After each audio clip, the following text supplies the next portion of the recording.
General Jawan walked through the deepest levels of the Terran archives, a place most humans had never seen.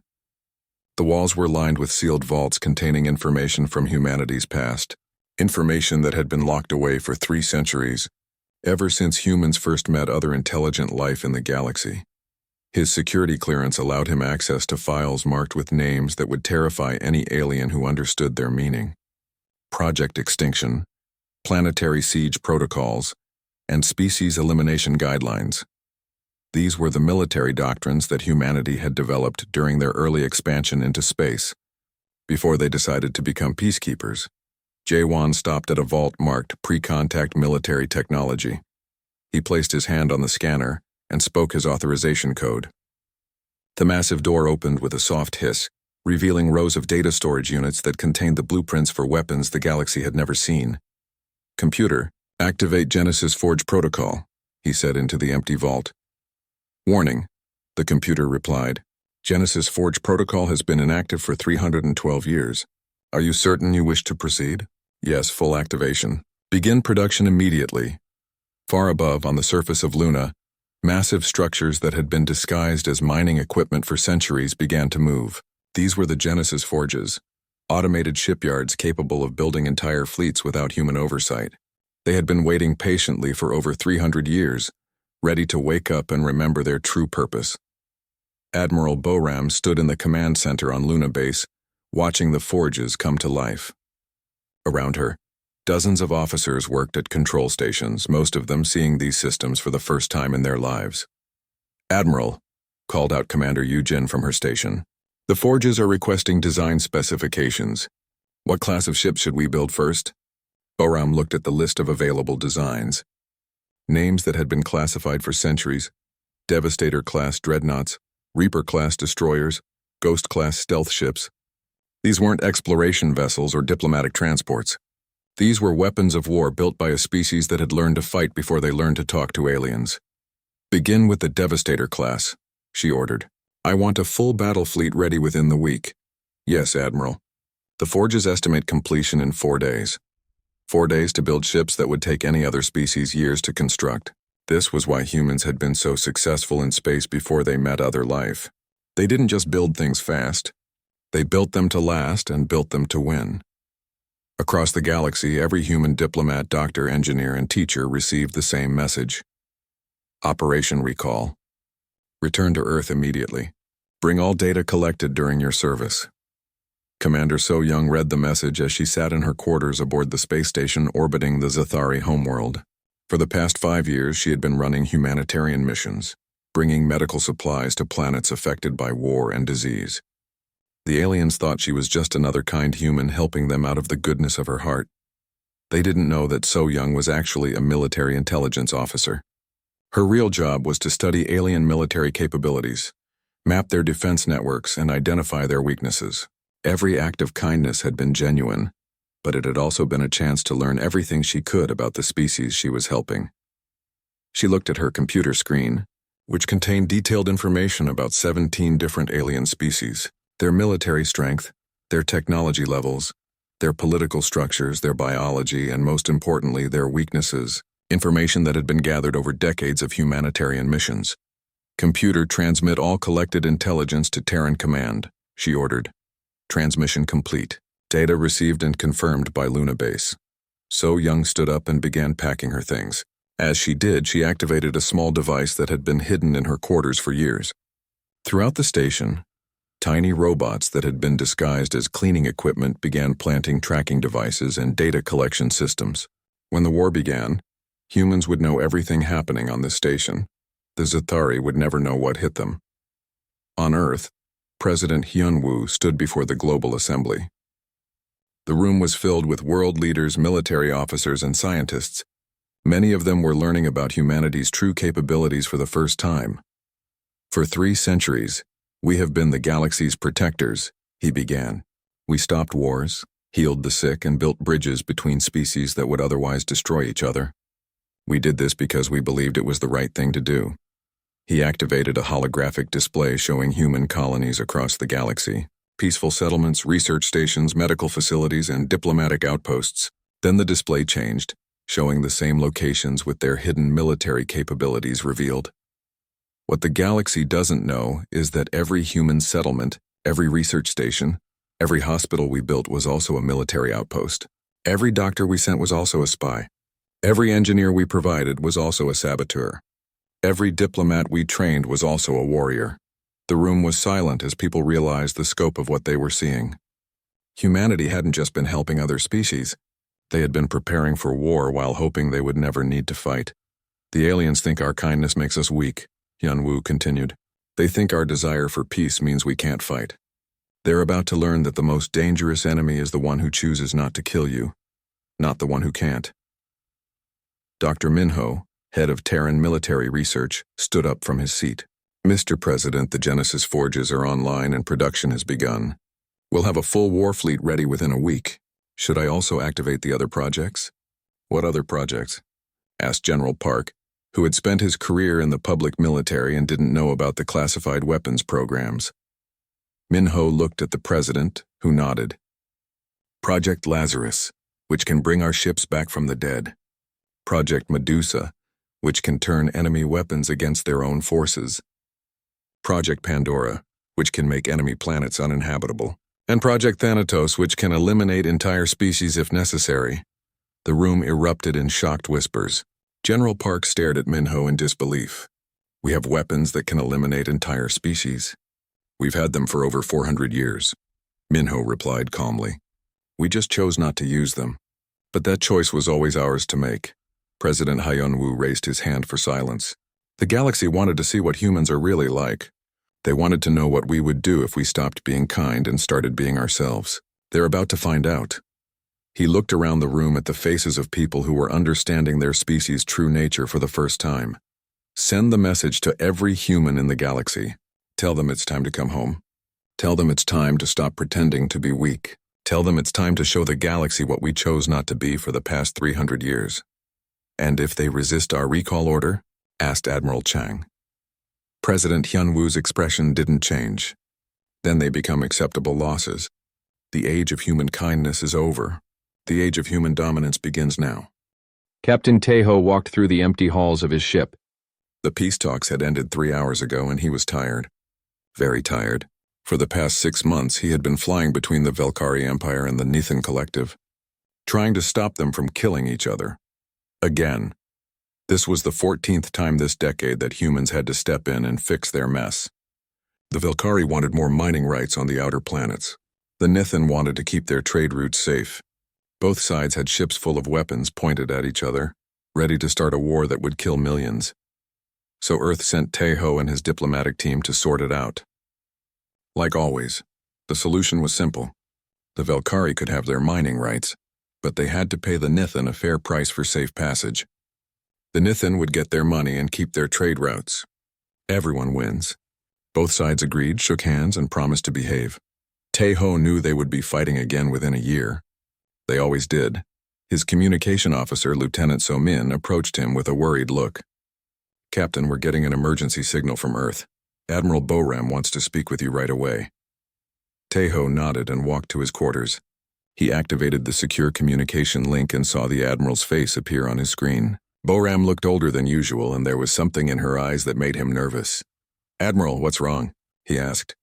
Taeho, I need you to sit down for this, Boram said quietly. The Drakari just attacked the research station at Kepler 442b. Taeho felt his blood turn cold. What? But we saved them from extinction 50 years ago. Dr. Soo-jin is there working on a cure for their genetic plague. Why would they attack us? Because they think we're weak, Boram replied, her voice hard. They destroyed the entire station. Soo-jin and her team are dead. All of them. Taeho stared at the screen. Dr. Soo-jin had been one of the kindest people he knew. She had spent her whole life helping other species. She had worked day and night to cure diseases, heal the injured, and make life better for everyone in the galaxy. Now she was dead because the Drakari wanted to prove a point. There's more, Boram continued. The Drakari ambassador gave a speech to the Galactic Council. He said humans are too soft to survive in the galaxy. He said our kindness makes us weak and that weak species should be eliminated. What did the council say? Taeho asked, though he already knew the answer would make him angry. They voted 847-1 to censure us for interfering too much in galactic affairs. They said our peaceful methods go against natural selection and that we should stop helping other species. Tejo was quiet for a long moment. He thought about all the times he had risked his life to save alien civilians. He remembered the Zathari children he had evacuated from their dying planet. He thought about the Corvan refugees he had helped resettle after their homeworld was destroyed. He remembered the countless hours he had spent listening to complaints, solving problems, and trying to keep peace in a galaxy that seemed to love war. All of it meant nothing to them. Worse than nothing. They saw it as weakness. "Admiral, what are our orders?" he asked. "President Hyunwoo is addressing the galaxy in 1 hour. After that, all human diplomats and aid workers are to return to Earth immediately. The age of human kindness is over." Tejo had never heard Boram sound like this before. There was something cold and final in her voice that made him understand that everything was about to change. "Tejo," the Admiral continued, "how many alien species have you saved during your career?" "I don't know exactly. Maybe 30 or 40 different groups. Why? And how many of those species have thanked us or offered to help us in return?" Tejo thought about it. "None that I can remember." "That's right, none. For 300 years we've been the galaxy's caretakers. We've stopped wars, cured diseases, built schools, and died protecting people who don't even know our names. And what do we get for it? They call us weak." Boram leaned forward on the screen. "Did you know that before we met other species, humans had conquered our entire solar system? We had built weapons that could destroy planets. We had developed technology that made us the most dangerous species in known space. But when we found other life in the galaxy, we chose to put those weapons away. We chose to be peaceful." "I never knew that," Tejo said. "Most humans don't. We decided to be kind instead of cruel. We decided to heal instead of hurt. We decided to build instead of destroy. But the galaxy sees our choice to be good as proof that we're weak." Tejo understood now. What happens next? Next, we show them what we chose not to be for the past 300 years. We show them what human weapons really look like. We show them what happens when the kindest species in the galaxy decides to stop being kind. The communication ended, and Tejo sat alone in his quarters. He thought about Dr. Su-Jin and her team, vaporized while trying to help the same species that killed them. He thought about all the human soldiers who had died protecting alien civilians. He thought about all the, human doctors and engineers and teachers who had given their lives to make the galaxy a better place, and he thought about how the galaxy had just told them that kindness was a weakness that needed to be eliminated. Tejo stood up and walked to his ship's communication center. He opened a channel to his crew. "Attention all hands. We've just received orders from Earth. We're going home. Our mission of keeping peace in the galaxy is over. The species we've spent centuries protecting have decided they don't want our protection anymore." He paused, looking out at the stars through his ship's main window. "They think we're weak because we chose to be kind. They're about to learn the difference between choosing to be peaceful and being unable to fight. Set course for Earth. It's time to go home and remember who we used to be before we decided to be nice." As his ship turned toward Earth, Tejo smiled for the first time in months. It wasn't a kind smile. The Galactic Council chamber buzzed with nervous energy.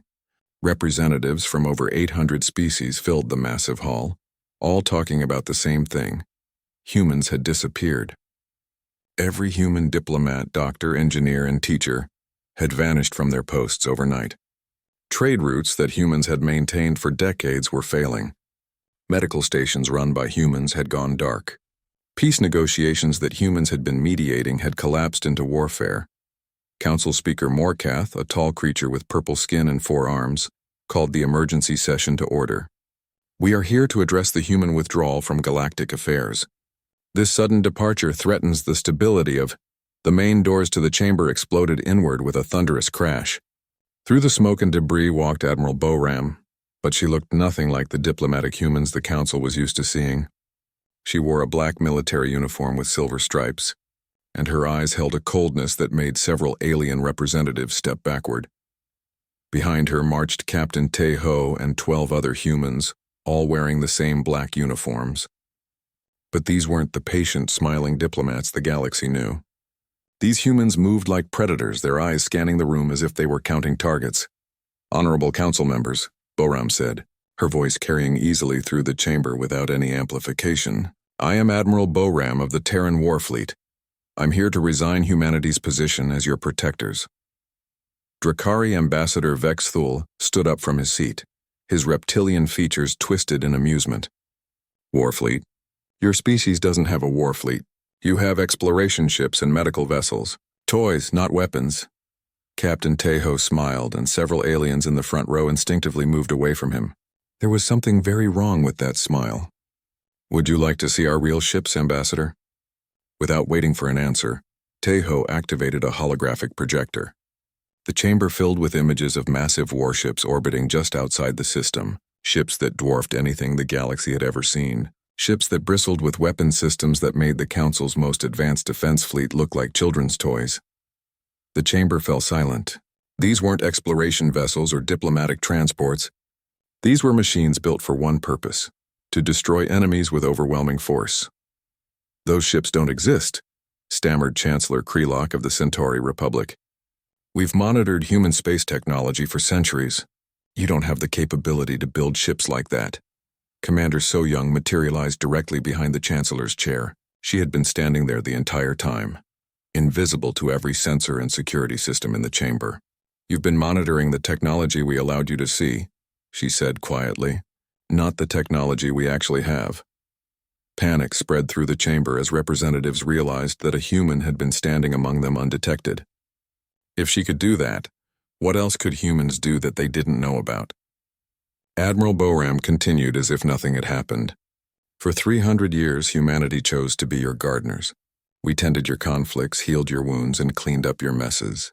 We did this because we believed that all intelligent life deserved a chance to grow and prosper. She walked to the center of the chamber, and her voice grew harder. But you mistook our choice for weakness. You decided that our kindness meant we couldn't fight. You attacked our people while they were trying to help you. You voted to condemn us for being too peaceful. Velkari Empress Corthana stood up, her golden armor gleaming. You're trying to intimidate us with tricks and illusions. Even if you have these ships, you're still just humans. You're still weak. Tejo's smile widened. Admiral, should I show them what human weakness looks like? Boram nodded. Tejo activated another hologram, this one showing the Velkari homeworld. In real time, they watched as objects fell from the sky and landed in the oceans around the planet. Those are Genesis pods, Tejo explained conversationally. Each one contains billions of microscopic machines that can reshape matter at the molecular level. In about 6 hours, every drop of water on your homeworld will become a perfect conductor of electricity. Your entire planet will become a lightning storm that never ends. Empress Corthana's face went pale. That's impossible. Nothing can change the molecular structure of an entire planet's water supply. Nothing that you know about, So-Young said from behind her. Humans have been able to do this for 400 years. We just chose not to use it. The chamber erupted in shouting as representatives demanded to know how many other human weapons were hidden throughout the galaxy. Admiral Boram raised her hand, and somehow her gesture was enough to silence 800 angry aliens. Every medical station we built has weapons hidden inside, she said calmly. Every trade route we established has monitoring systems that report to us. Every peace treaty we negotiated has clauses that give us control if the agreement fails. Every gift we gave you, every favor we did for you, every life we saved came with strings attached that you never saw. She gestured to the images of the human fleet still visible in the chamber. These ships were built with resources we gathered during our humanitarian missions. The minerals we mined while helping you rebuild your worlds. The technology we developed while curing your diseases. The intelligence we collected while protecting your civilians. Council Speaker Morkath found his voice. What do you want from us? Want? Boram laughed, and the sound made several aliens flinch. We don't want anything from you. We're here to tell you what's going to happen next. Captain Tejo activated one final hologram, showing human fleets moving toward every major alien homeworld simultaneously. You called us weak because we chose mercy over might. You said our kindness had no place in a galaxy where only the strong survive. Today begins your education in what human strength actually looks like. Admiral Boram turned to leave, then stopped and looked back at the council. For 3 centuries we offered you partnership as equals. You chose to see us as servants instead. Now you'll learn what it means to serve us.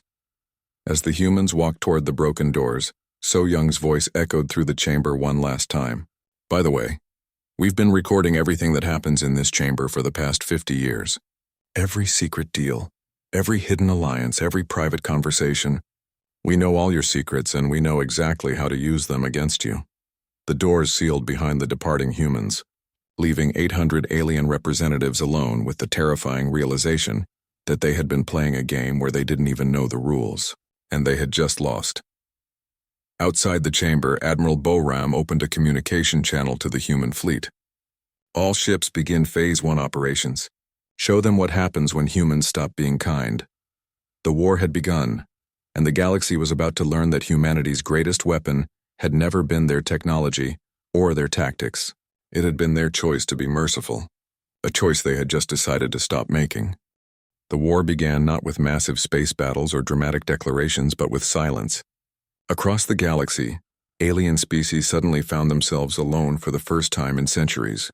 The humans who had been maintaining their technology, running their medical systems, and keeping their trade networks operational were simply gone. On the Drakari homeworld, Supreme Commander Velthar stared at his communication screens in growing panic. "Report," he barked at his subordinates. "Sir, we've lost contact with 70% of our fleet," came the reply from a terrified communications officer. "The ships aren't destroyed, they're just not responding to our signals." How is that possible? Dr. Yunji, who had been working in the Drakari medical facilities for 5 years, could have explained it to them. The same nanobots she had used to cure their genetic plague were now dormant inside every Drakari soldier. Nanobots that could be activated remotely to shut down their nervous systems, making them unable to move or speak. But Dr. Yunji was no longer on the Drakari homeworld. She was aboard the human ship Reckoning, watching her former patients discover what it meant to be helpless. "Activate the medical nanobots," she ordered. "Full nervous system shutdown for all military personnel." Across the Drakari fleet, thousands of soldiers suddenly collapsed. They were alive and conscious, but unable to move or call for help. Their own cure had become their prison. Captain Do-hyun's stealth destroyer materialized directly above the Drakari capital city. The ship had been invisible to their sensors, hidden by technology that humans had developed centuries ago, but never revealed to other species. "Attention Drakari leadership. Do-hyun broadcast on all frequencies. This is Captain Do-hyun of the Terran Warfleet. You have 30 minutes to surrender unconditionally, or we will demonstrate what human weapons can really do." Supreme Commander Velthar managed to activate his personal communicator despite his fear. "You're bluffing! You humans don't have the stomach for real warfare." Do-hyun's response was to target a single military base on the planet's surface. The weapon he used wasn't an energy beam or explosive missile. It was something far more terrifying, a gravity manipulator that created a small black hole for exactly 1 second. The military base, along with a perfect sphere of ground 10 kilometers in diameter, simply ceased to exist. Not destroyed, not vaporized, gone. As if it had never been there at all. 29 minutes, Do-hyun said calmly. The Drakari surrendered in 15 minutes. Lieutenant Colonel Yu-jin stood on the observation deck of the human battleship Inevitable, watching the Nithan industrial world burn below. The Nithan had always been proud of their manufacturing capability, boasting that they could outproduce any other species in the galaxy. They learned that humans had been studying their factories for decades. Every piece of equipment the humans had generously provided to help increase Nithan production had hidden subroutines in its programming. With a single command, every factory on the planet began producing poison gas instead of consumer goods. Status report, Yu-jin requested from her tactical officer. All Nithan manufacturing facilities are now producing chemical weapons.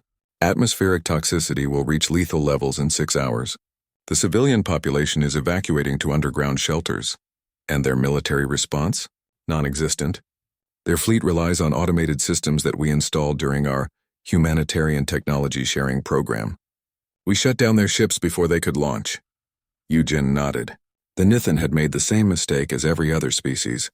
They had let humans help them, never realizing that human help always came with hidden costs. On the bridge of the human dreadnought Retribution, Admiral Chang faced the combined fleet of the Galactic Council. Over 3,000 ships from dozens of different species, all armed with the most advanced weapons their civilizations could produce. "Admiral," reported his sensors officer, The Council fleet is demanding our surrender. They claim we're outnumbered 100 to 1. Admiral Chang looked at the massive alien fleet on his main screen. Open a channel to their commander. The image of Admiral Zorketh appeared, his blue-scaled face confident and threatening.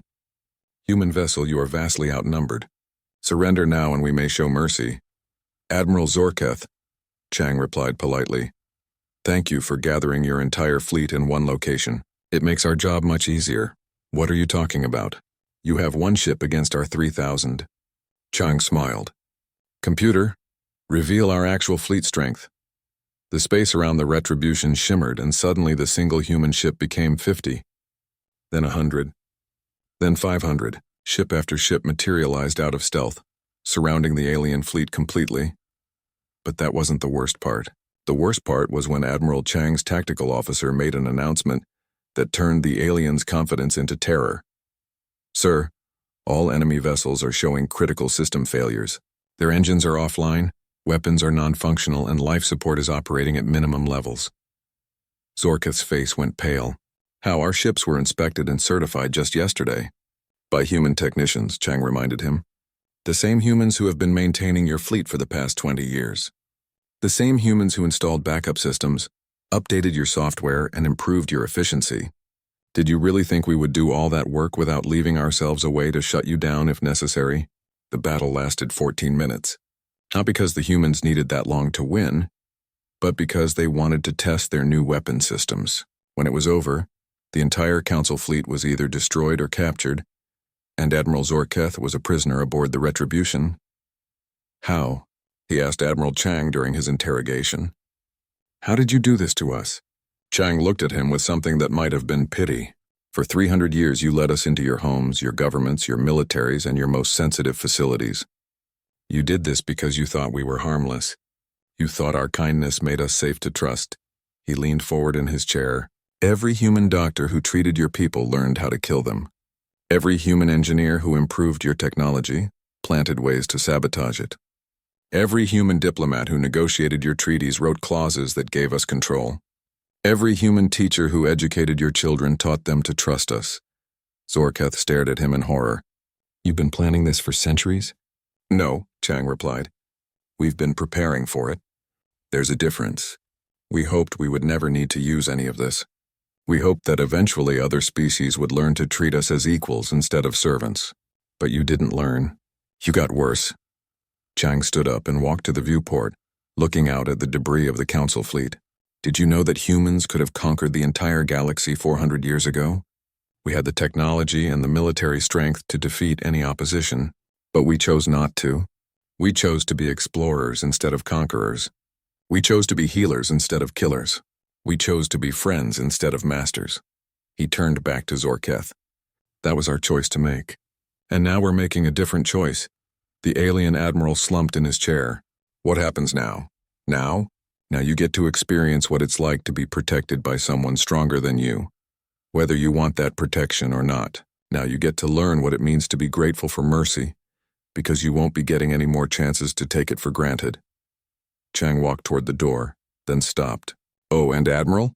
You might want to warn the other species about something. This wasn't even our real military. These were just the ships we built in the past week. Our actual war fleet has been sleeping for 300 years, waiting for a reason to wake up. If this wasn't your real military, then what was it? Admiral Chang's smile was colder than the vacuum of space. Practice. The galaxy had gone quiet. Too quiet. In the 3 weeks since the humans had revealed their true nature, every major military fleet had been destroyed or captured. Governments that had ruled for thousands of years had fallen in days. Species that had considered themselves the masters of the galaxy were now hiding in their homeworlds, afraid to send any ships into space. But the humans weren't done. They were just getting started. Commander Wu Jin sat in the command center of the stealth ship Silent Hunter, studying a holographic map of the galaxy. Red dots marked the locations of surviving alien leaders who had escaped the initial attacks. His job was to hunt them down one by one. Target acquired, reported his intelligence officer Lieutenant He Rin. Former Centauri Admiral Feltok is hiding in a bunker on the moon of Kepler 438c. He has a small escort fleet and thinks he's safe because the location is classified. Wu Jin smiled. How long has our monitoring station been on that moon? 47 years, sir. We built it when we were helping them establish their communications network. Perfect. Send them a message. Tell Admiral Feldtalk that he has 1 hour to surrender, or we'll demonstrate why humans don't need big fleets to win wars. The message was delivered, and exactly 1 hour later, Feldtalk sent a defiant response. Humans may have surprised us with your tricks, but you're still just one ship against my entire defense force. Come and take me if you can. Wu Jin nodded to his weapons officer. Activate the moon base. What Feldtalk didn't know was that the human communication station he had been hosting for 47 years was actually a weapons platform. The entire moon was hollow, filled with enough explosives to destroy anything within 1,000,000 kilometers. The moon exploded in a flash of light visible from 3 star systems away. Feldtalk and his entire fleet vanished in an instant, along with any evidence that they had ever existed. Target eliminated, reported Lieutenant Hayrin. Moving to the next location, Captain Haywan's job was different but equally important. Instead of hunting leaders, she was responsible for psychological warfare. Her ship, the Truth Teller, broadcast messages across the galaxy 24 hours a day. Attention citizens of the former Galactic Council, her latest broadcast began. Your leaders told you that humans were weak. They told you that our kindness made us easy targets. They told you that species who couldn't fight didn't deserve to survive. The broadcast switched to recordings that humans had been secretly making for decades. Audio and video of alien leaders mocking human diplomats, calling them naive and stupid. Images of alien soldiers laughing as they attacked human aid workers. Documents showing how various species had planned to divide human territory among themselves once they eliminated the weak humans from the galaxy. Your leaders lied to you, Haywan continued. They didn't see humans as weak because we couldn't fight. They saw us as weak because we chose not to fight. But choice is not the same as inability. The broadcast then showed footage of human weapons in action. Planets being reshaped by matter manipulators, fleets being disabled by computer viruses planted decades earlier, entire star systems being claimed by human forces without a single shot being fired. This is what human strength looks like when we stop choosing to be merciful. This is what happens when the galaxy's protectors decide that the galaxy doesn't deserve protection. But the most devastating part of Haywan's broadcasts wasn't the footage of human victories. It was the simple question she asked at the end of every transmission. Where are your protectors now? Who will save you from us? The answer, as every alien in the galaxy knew, was nobody. Major Seok Jin had perhaps the strangest assignment of all. He was stationed on Earth, in a facility that looked like a normal office building but was actually the center of the human intelligence network. His job was to monitor the thoughts of every telepathic species in the galaxy. Major, called out his assistant, Corporal Minji, we're getting some interesting readings from the Zathari Confederacy. They're trying to organize a telepathic attack against our fleet commanders. Seok Jin looked at his screens, which showed the thoughts and emotions of thousands of alien telepaths across the galaxy. Are they really that stupid? Don't they remember what happened the last time someone tried to attack human minds? 50 years ago, when humans first encountered telepathic species, the aliens had tried to read human thoughts without permission. They discovered that humans had developed mental defenses that not only blocked telepathic intrusion, but turned it back on the attacker with devastating force. Activate the PSI shields, Seok Jin ordered. Full reflection mode. Let's see how the Zathari like having their own telepathic attack bounce back at them multiplied by 1,000.